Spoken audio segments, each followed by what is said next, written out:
The headlines say, Yeah. most hated man in America. I think it's the most hated man in the world now. I took a pretty amazing life and amazing success and marriage and everything and kind of, threw it away by my own hand, so. From the very beginning, they seemed like an odd couple. Sandra Bullock, Miss Congeniality herself. Never thought anything like this would ever happen to me. Dating Jesse James, then host of Monster Garage. We could get tricked, but we can't out-trick ourselves. Whom the tabloids labeled her heavily tattooed biker boyfriend. So many people said that you and Sandra Bullock were a mismatch. Were they right?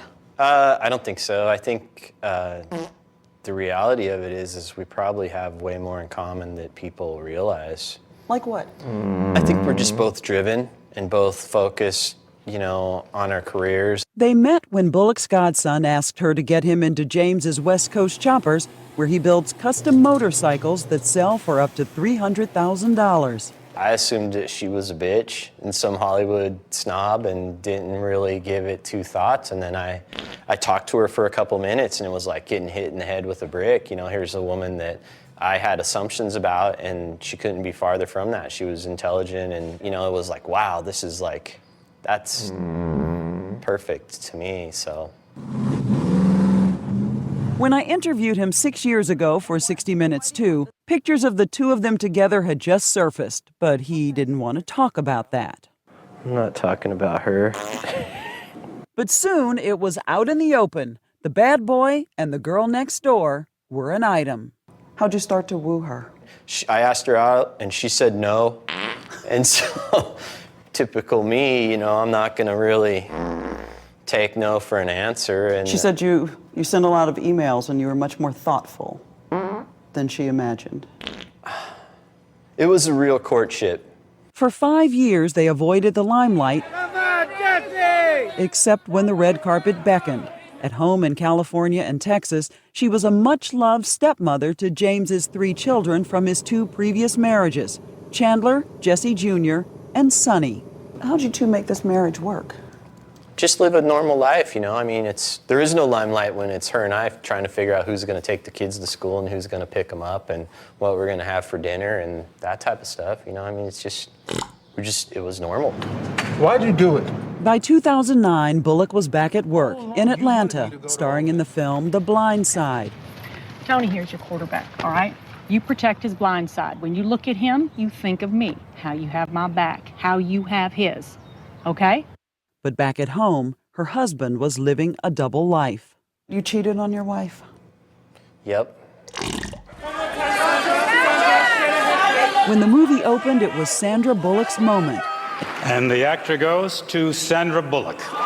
In a sweep, she took home a SAG Award, a Golden Globe, and memorably, her very first Oscar for Best Actress. We are all deserving of love. So, to that trailblazer who allowed me to have that and this, I thank you so much for this opportunity. Was it in the back of your mind, I'm gonna get caught? Did you know it was about to crumble? I don't think it was just at award shows. I think it was every day in life. Less than 2 weeks after her triumphant night at the Oscars, her world was shattered. A woman named Michelle Bombshell McGee sold a story to In Touch magazine claiming she had an 11-month affair with James while Bullock was away filming. James says he sat his wife down and confessed. What'd you tell her? I just told her basically everything, that I had affairs outside of our marriage.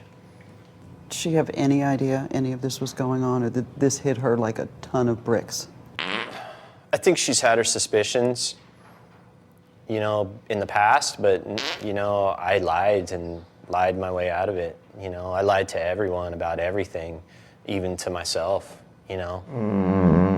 We've had 5 women come forward now. Did you have affairs with all of them? I wouldn't believe everything you read in tabloids.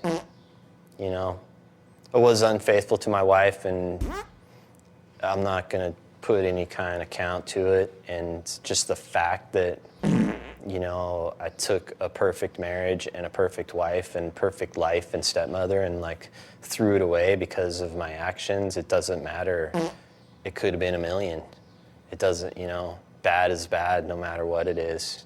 To my husband, there's no surprise that my work got better when I met you, because I never knew what it felt like for someone to have my back. This was a woman who stood on stage in front of millions of people and said that. She loved you. Why would you hurt her? I never, in a million years, the last person I would ever want to hurt or harm is her or the kids. But the most hurt she's ever been caused is by the person that wanted to protect her. So it's terrible, and she's gonna be hurt for a long time. You know, I don't know, it's hard for me to talk about a little bit because, you know, I still really love her and care about her. And that's the thing. That's the million-dollar question. You had the perfect life. You had the perfect wife. Why did you throw it away? I don't know, you know, during the midst of all of it and when I was doing it, I knew it was horrible. It made me feel horrible. And two, I knew I would get caught eventually, and I think I wanted to get caught. It was me trying to self-sabotage my life. So you're saying this didn't start because you were bored or because Sandra was away on a shoot or... No, not at all. Or because you didn't love her or you weren't happy in the marriage? Everything that happened in our marriage and everything that I said and every good moment for her and for me and for the kids, none of it was bullshit. It was all real. I'm doing it because, you know, I've basically never felt good enough for anyone. Under the weight of relentless public scrutiny, he recognized he needed help. But to get it, he would have to confront his deepest secrets.